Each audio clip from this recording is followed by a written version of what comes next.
안녕하세요 여러분들, 로비오트예요. 제가 이렇게 영상을 찍고 있다는 건 이번 월간 견적의 시간이 돌아왔다 라는 것으로 볼 수 있을 것 같습니다. 일단은 이번 6월로 접어들면서 아마 이제 그래픽 카드라든지 이런 부분에 있어서는 어느 정도 안정화가 되었다라고는 말씀을 드릴 수 있을 것 같아요. 다만 가격적으로 안정화가 된 것이 아니라 물량이 수급되는 것이 안정이 됐다라는 거지, 가격은 아직도 고공 행진이 계속해서 이어질 것이다 라고 저는 생각을 하고 있습니다. 그리고 이 영상을 찍고 있는 현재 5월 25일인데요 코인 값이 많이 폭락을 하긴 했습니다. 다만 그렇다고 해서 채굴이 당장의 효율성이 없다라고 말하기에는 조금 어려운 감이 있고요. 즉 제가 알기로는 이더리움이 거의 한 80만원대만 되더라도 1이더가 80만원 정도만 나온다고 해도 충분히 채산성에 대한 가치는 존재하기 때문에 아직까지는 그래픽카드 가격이 내려오지 않을 것이다 라고 저는 생각을 하고 있어요. 그리고 또한 마찬가지로 그래픽카드도 그래픽카드인데 그거를 만드는 회사들이 있죠. 반도체 회사들이 아직까지도 공급에 상당히 부족함을 느끼고 있고 현재 그런 부분에 있어서 많은 문제가 있기 때문에 아쉽게도 그래픽카드가 지금 당장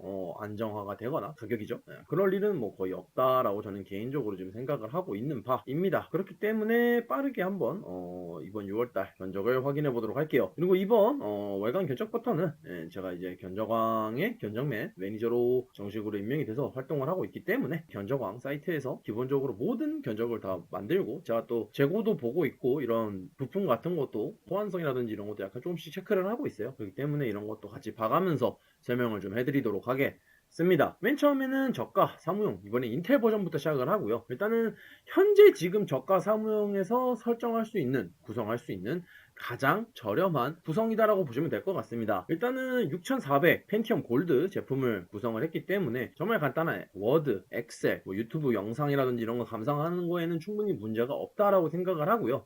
메인보드 같은 경우에는 H410 그대로 구성을 하였습니다. 지금 이제 H410도 점점 가격이 내려가고 있어요. 그 말인즉슨 인텔 이 펜티엄 골드 시리즈, 즉 지난 10세대 제품 같은 경우에도 이제 단종이 들어갈 수도 있다라는 거를 뜻하기는 합니다. 왜냐, 이전 세대 칩셋을 빨리 털어내야지 다음 세대 칩셋을 만들어낼 수 있기 때문이죠. 메인보드 같은 경우에도. 그렇기 때문에 H410, 460 같은 경우에는 점점 이미 품절이 되어져 가고 있고요. 그런 게 좀 있다 보니까 가격이 많이 내려갔습니다. 이게 만약에 인텔 10세대가 다 팔리고 인텔 11세대로 넘어가서 H510 보드로 가게 된다면은 이 구성으로는 더 이상 구성을 할 수 없을 겁니다. 한마디로 이 가격대로는요. 지금 가격대가 거의 30만원대이기 때문에 엄청나게 저렴한 저가 사무용 그리고 가정용으로도 활용할 수 있고요. 정말 간단한 CAD 도면 같은 것도 충분히 볼 수 있는 구성이기 때문에 나쁘지 않은 구성이 될 것이다 라고 저는 아직까지 생각을 하고는 있습니다. 그리고 메모리 같은 경우에는 한 장을 구성을 했어요. 인텔 같은 경우는 한 장으로 충분하기 때문에. 다만 나는 좀 한 번 사서 오래 쓰시는 분이다 라고 하면은 처음부터 8기가를 두 장을 구성을 하시거나 아니면은 4기가 두 장으로 구성해 주시는 거를 개인적으로 추천해 드리도록 하겠습니다.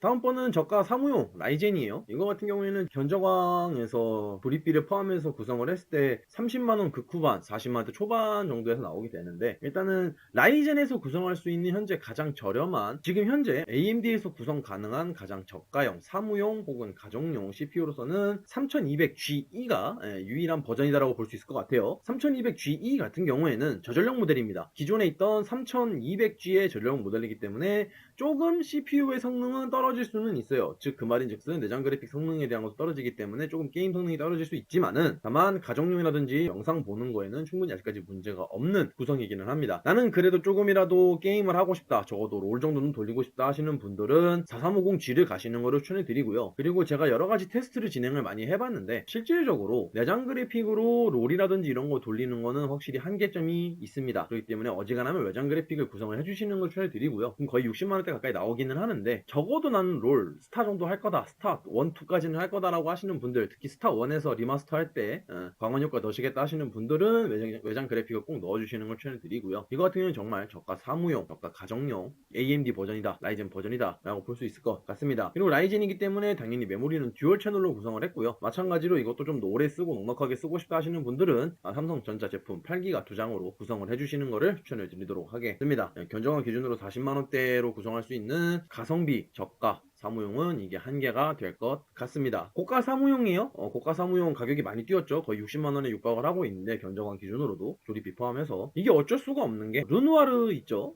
4650G 같은 경우에 지금 CPU 단품 가격만 30만원대입니다. 그리고 CPU 성능 인텔 10세대 똑같은 i5급보다 떨어지는 거야 팩트니까요. 내장 그래픽 성능 하나만 믿고서 살 수밖에 없었던 건데 실질적으로 11400 제가 내장 그래픽 테스트를 했었죠. 거의 차이가 없습니다. 롤 기준으로 풀옵션을 했을 때 평균 100프레임이 나오느냐 80프레임이 나오느냐 크게 문제가 없다라고 저는 생각을 해요. 그래서 이번에는 인텔 11세대 12400 내장으로 구성을 했습니다. 다만 저는 저의 기준은 발열이 높은 데에서 사용을 하고 있기 때문에 CPU 쿨러를 따로 구성을 했고요. 만약에 그런 거 없이 정말 이걸 사무용으로만 쓰시겠다, 게임을 일절 안 하고 간단한 CAD 정도 보고 보면 잠깐 보고 포토샵 간단하게 돌리는 정도다 라고 하시는 분들은 굳이 CPU 쿨러, 사제 쿨러 넣으실 필요는 없다라고 생각을 합니다. 그렇게 되면은 케이스라든지 쿨러 빼고 파워 서플라이도 400W로 내려갈 수 있기 때문에 조금 더 저렴은 해지겠죠. 그렇게 되면은 거의 50만원대 초반, 중반까지도 가격을 낮춰볼 수 있는 구성이다라고 볼 수 있을 것 같아요. 메인보드는 H510M-E고요. 이게 MK, ME 똑같습니다. 예전에는 K 버전은 DVI였고 E 버전은 HDMI 단자가 들어가 있었는데 이번에는 K건 E건 똑같습니다. 뭘 사용해도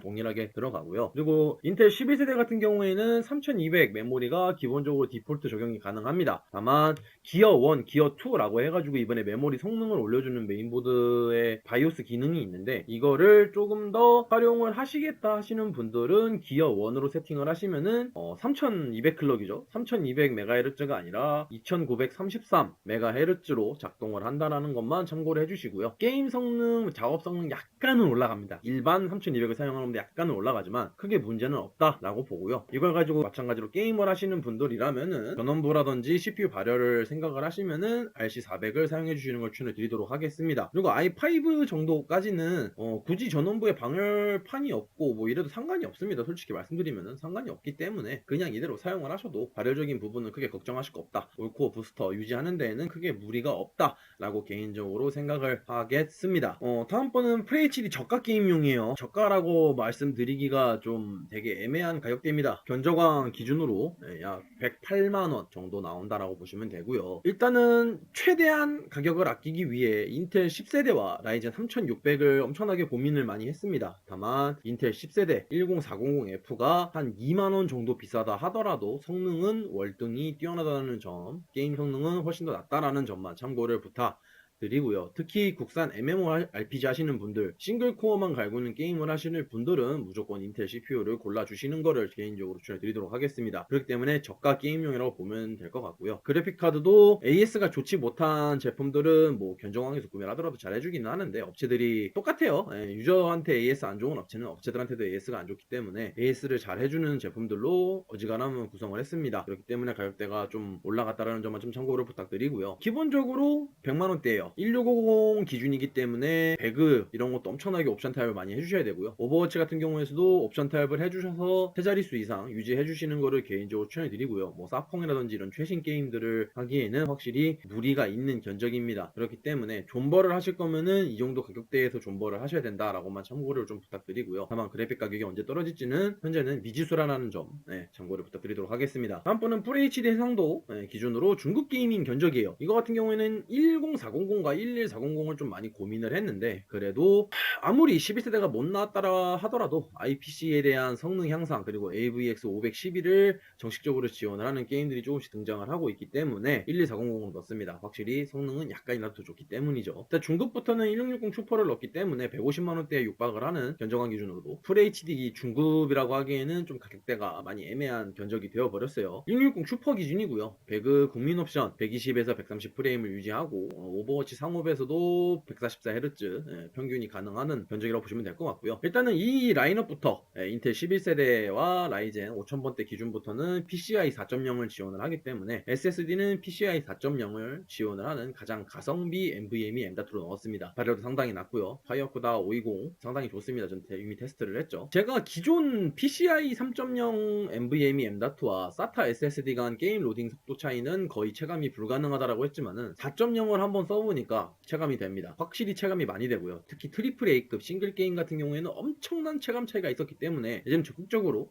NVMe 언더트를 추천해 드리려고 합니다. 특히 PCI 4.0에서는요. P31이죠. SK 하이닉스라든지 삼성 것도 있기는 한데, 다만 PCI 4.0을 현재 지원하는 SSD D램이 있는 것 중에서 삼성 980 프로라든지 SM850 같은 경우에는 가격대가 상당히 비싸다라는 점만 참고를 좀 부탁드리도록 하겠습니다. 150만원대이고요. 가격대가 좀 아쉽기는 하지만 어쩔 수 없이 지금 당장 구매를 하시려면은 이 정도도 나쁘지 않은 존버 가격이다 라고만 좀 설명을 드리도록 하겠습니다. 이제 FHD 고가 게이밍이에요. 여기는 엄청나게 고민을 했는데 정확하게는 엔비디아와 라데온으로 나눠서 구성을 했고요. 그다음 고가 게이밍에서 엔비디아 구성부터 보도록 하겠습니다. 3060 기준이고요. 기존 2060 슈퍼를 대체하는 그래픽 카드이기 때문에 배틀그라운드 국민 옵션 평균 144가 여기서부터 시작이라고 보시면 될 것 같습니다. 에이펙스 레전드 같은 경우에도 2060 슈퍼 같은 경우에는 풀옵션 했을 때 한 120프레 정도 나온다고 보시면 될 것 같고요. 어지간한 FPS 게임 하시는 분들은 이 정도는 구성을 하셔야지 고주 사율에서 옵션 타협해서 확실히 좋은 프레임 유지가 가능하다라는 것만 참고를 부탁드리고요. CPU는 그래서 일부러 5600X로 구성을 했어요. 이거 같은 경우에는 어쩔 수 없이 구성을 한 겁니다. 왜냐? FHD에서는 좀 더 방어가 좋기 때문에. 그래서 가격은 210만원 현정한 기준으로 나오고요. 실제 업체에서 뭐 구성하는 거에 따라 가격은 달라지겠지만은 최대 220에서 230까지도 생각을 하셔야 됩니다. 가격이 언제든지 오르락내리락 할 수 있기 때문이죠. 일단 이노3D로 구성을 했는데 이노3D가 원래 좀 이번에 이슈가 좀 있었어요. 다만 유저한테 대한 이슈가 아니라 한마디로 업체한테 대한 이슈였기 때문에 아직까지 저는 AS가 상당히 괜찮을 것이다 라고 생각을 하고 있습니다.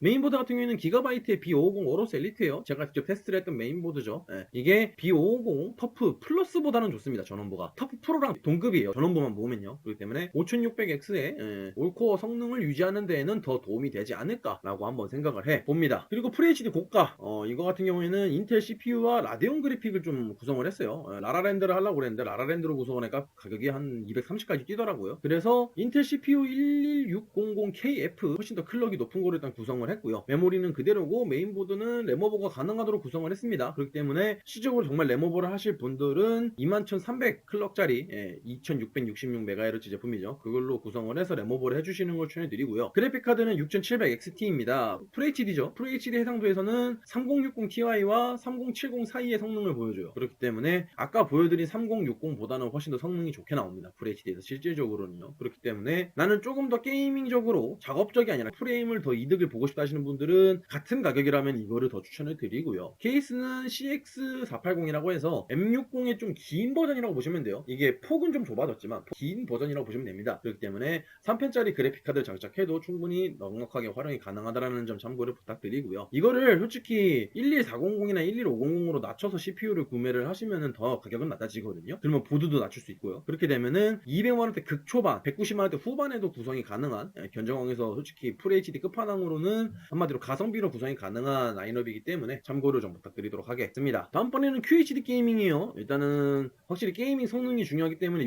5600X로 기본적으로 구성을 했고요. 메모리는 8기가 2장입니다. 메인보드까지 그대로지만 그래픽카드는 3070으로 구성을 했어요. 제가 지금 여러분들 3070을 사용하고 있다는 거는 다들 아시리라 믿습니다. 정말 QHD에서 엄청난 성능을 보여주고 있고요. 거의 모든 게임에서 풀옵션을 갈구건 옵션 타협을 하건 상당히 높은 프레임을 유지할 수 있는 그래픽카드임은 틀림이 없습니다. 그렇기 때문에 QHD까지는 확실히 이번 3000번대 그래픽카드로서 다 정복이 되었다라고 저는 생각을 해요. 다만 가격대가 300만원이 넘어간다는 점이 좀 에바기는 한데 이게 좀 가슴이 많이 아픕니다. 5600X 때문에 쿨러를 최대한 낮춰서 구성을 했고요. 파워 서플라이는 750W 마이크로닉스 풀모듈러 제품입니다. 제가 누누이 말씀드리지만은 무슨 80 플러스 골드 인증을 받건 실버 인증을 받건 그 인증을 받은 파워는 믿고 쓰셔도 된다는 점 다시 한번 부각을 드리도록 하고요. SSD 같은 경우에는 솔직히 말씀드려서 여기서부터는 대용량이 더 날 수도 있어요. 게임 설치를 좀 많이 하신다 하시는 분들은 그냥 가성비로 SATA 1테라 가시는 것도 나쁘지 않다라고 저는 생각을 듭니다. 왜냐 저 같은 사람들도 SSD 지금 5개? 5개 꽂아서 쓰고 있으니까요. 그렇기 때문에 처음부터 대용량 사가지고 나중에 뭐 윈도우만 다시 옮겨 가야겠다라고 하시는 분들이라면은 그냥 SATA SSD 1테라를 가서 그냥 게임 넉넉하게 설치하고 하시는 게 어떨까라는 것을 개인적으로 한번 생각을 해봅니다. 마지막으로는 최상급 게이밍이에요. 가격대가 420만원이에요. 여기 3090 가게 되면 600만원 넘어갑니다. 그래서 따로 뭐 드릴 말씀은 없는데요. 견적 자체만 보시더라도 상당히 비싼 거를 볼 수 있을 것 같아요. 다만 5800X로 혹시 모르고 방송하시는 분도 방송을 원하시거나 그런 것도 하시는 분들이 있기 때문에 좀 좀 가격대를 높게 잡은 것도 좀 있고요. 쿨러 같은 경우에는 원래는 아틱을 넣고 싶었는데 아틱 280이 가성비가 워낙에 좋다 보니까 저도 지금 사용하고 있어요. 280을 가성비가 워낙에 좋다 보니까 품절이 된 상태고요. 그래서 좀 가성비 좋은 이번에는 쿠거 제품을 넣었습니다. 쿠거의 아쿠아라는 쿨러고요. 수냉 쿨러고요. 이거가도 AS로 5년을 지원을 하고 있습니다. 성능은 CLC 280이랑 거의 동급이라고 보시면 될 것 같고요. AS도 5년이고 RGB 나오기 때문에 상당히 이쁩니다. 상단이 280mm고요. 그렇기 때문에 5800X를 충분히 발열을 잡아줄 수 있을 거라 생각을 하고 있습니다. 다만 나는 5800X를 게임용으로만 사용하시겠다 하시는 분들은 그냥 공랭 저가용으로만 가도 충분히 성능 유지는 가능하다라는 점만 참고를 좀 부탁드리고요. 뭐 4K로 하시건 QHD로 하시건 3080 기준이기 때문에 아주 넉넉하게 활용이 가능하시리라 믿습니다. 하이오프다 1테라로 구성을 했기 때문에 가격대가 좀 많이 올라간 점 참고를 좀 부탁을 드리고요. 견적왕 기준으로 420만원 정도 나옵니다. 제가 알기로는 430만원대까지도 파는 데가 있다라고 봤고요. 메모리 같은 경우에는 일부러 16기가 2장이에요. 4K부터는 일반적인 메모리 사용량도 상당히 높기 때문에 32기가 구성을 했다라는 점만 참고를 부탁드리도록 하겠습니다. 이번 달 견적은 여기까지고요. 제가 월간 견적 짜면서 또 오래간만에 슬프지만은 어쩔 수 없이 작업용 견적은 넣지 않았어요. 작업용 견적에 대해서 개인적인 질문이라든지 이런 게 있으시면은 뽐뿌 댓글이나 혹은 뽐뿌 귓속말 쪽지 아니면은 K사전 쪽지로 남겨주시면은 친절하게 답변을 해드리도록 하겠습니다. 지금 제가 전문가용 견적들 있죠. 그런 쪽으로는 정말 열심히 공부를 하고 있고 열심히 더 파헤치고 있기 때문에 그 누구보다도 대한민국의 그 누구보다도 정말로 정확하게 구성이 가능한 견적을 짜드릴 수 있다는 점 정말 말씀드리고 싶고요. 그리고 견적왕에서 구매를 하면 지금 일단 국내 최저가로 판매를 하고 있기 때문에 여러분들 뭐 크게 걱정 안 하셔도 돼요. 그리고 여기 있는 업체들 제가 다 일일이 만나서 상담도 하고 AS 어떻게 진행되는지도 제가 다 확인을 하고 있기 때문에 크게 걱정 안 하셔도 된다는 점만 참고를 부탁드리도록 하겠습니다. 오늘 방송은 여기까지고요. 다음 달 또 월간 견적 때 뵐 수 있도록 하겠습니다. 여러분 그럼 모두 아디오스!